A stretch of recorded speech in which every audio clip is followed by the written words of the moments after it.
Contact Carly at CBS19News.com. Only on CBS 19 News, Charlottesville News First. If you live in Charlottesville, you've likely seen it. You might have been in it right now during rush hour. It's that long Raising Cane's drive-through line that bleeds into Route 29. Yeah, you've contacted CBS 19's Carly Haynes to ask why this keeps happening and if there's a solution. In tonight's Contact Carly, she tells us what's causing this traffic. Carly. Hi, Rick and Ashley. Yes, this is really a testament to how much people love their chicken. Now, check this out. When I got here today, I noticed 2 drive-through lines. There are also 2 people directing cars. They tell me they were contracted by Cane's and started yesterday. We wanted to investigate. How did the traffic get to be this bad in the first place? And we wanted to see if there were any long-term solutions. This is what we found out. Cane's, Popeyes, KFC lining up in a row along Seminole Trail. The stretch of road has earned the nickname Chicken Strip or Chicken Alley. It's also become a real problem. The drive-through line at Cane's often extends out onto the main road, sometimes backing up all the way to hydraulic. The last thing anybody wants is, a headline of, dying to get chicken. Charlottesville City Traffic Engineer Brennan Duncan. People are trying to get into the lane to get onto the on-ramp in the exact location that people are trying to get into the lane to get into Cane's here.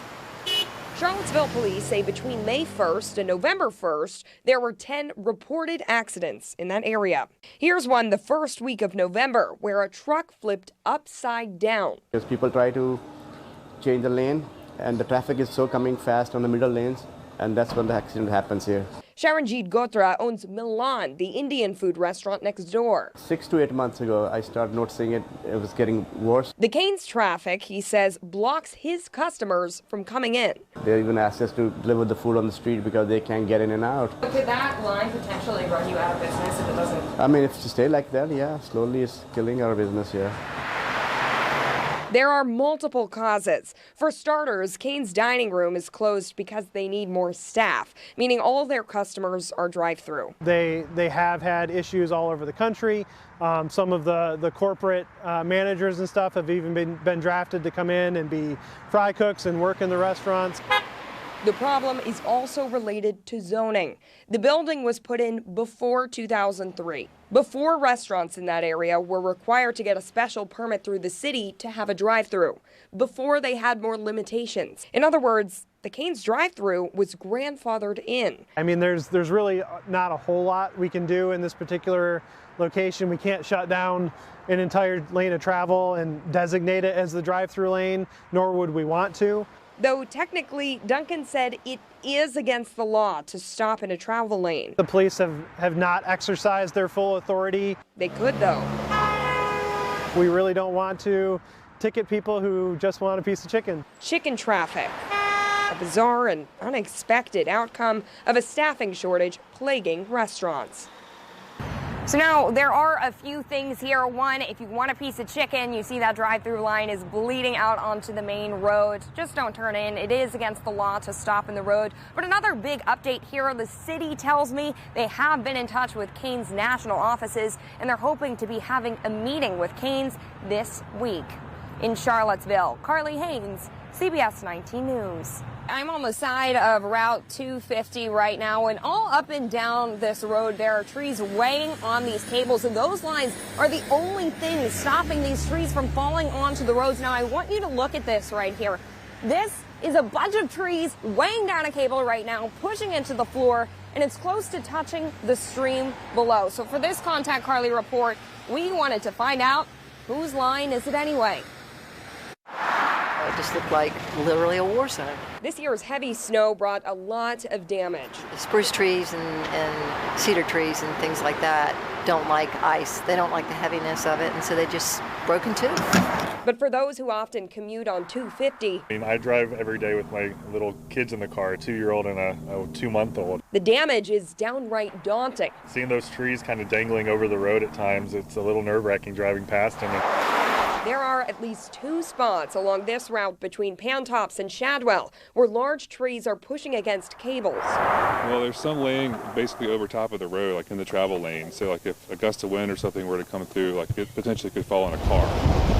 So it's just a little weird that they haven't been cleaned up yet. I mean, it's been, almost a month since that snowstorm. So what gives? Well, hopefully not the lines. The utility company that owns them is responsible for cleanup. To find out which company that is, I just looked at the pole. CenturyLink told me the messy January storms complicated some things. In a statement, a spokesperson said, quote, "We prioritize any needed repairs to our core network so we can restore service to as many customers as we can as quickly as possible. Then we focus on local network issues like downed trees and individual customer concerns." A road where cables were already tangled up in trees, now battling the effects of the perfect storm. Now, here's another interesting thing about this story. A Virginia Department of Transportation spokesperson said any time a utility line is entangled with trees, the utility company must first take down the line before VDOT can come and get to the tree. And VDOT told me that they have been in touch with CenturyLink about this particular area in Albemarle County. Carly Haynes, CBS 19 News.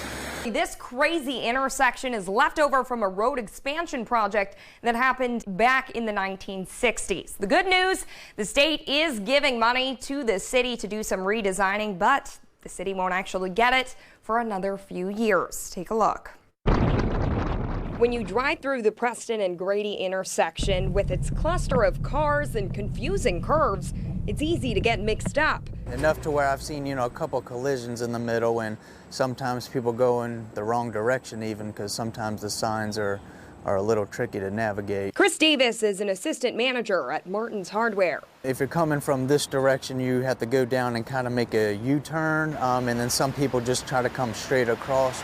These crossroad concerns go back to 2014, when city officials got public feedback on Charlottesville's traffic design and put it into a report.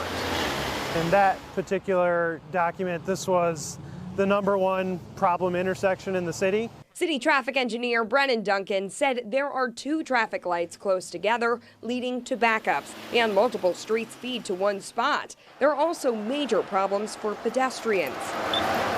There's not contiguous sidewalks and pedestrian facilities, so it is very difficult to get from one side to the other.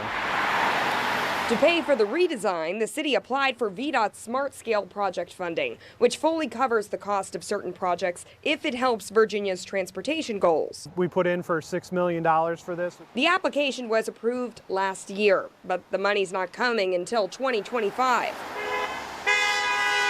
And sometimes, if other localities have backed out of their funding or whatever and they have more available, they'll say, can you accelerate a project? But yeah, right now they're kind of limited on cash, so they're on that 5-year timeline. Once the money comes in, the city will still have to get more public feedback, churn through the design process, and do the construction. Even after we receive those funds, it's probably still another 3, 4, 5 years before the final project is done. Now, another concern was Preston Ave itself. City staff have submitted proposals to start addressing the issues with just that road. If council approves, the process could get rolling as soon as next year. So in other words, the city is planning to work on Preston Ave while waiting until improvements to that specific intersection can be made.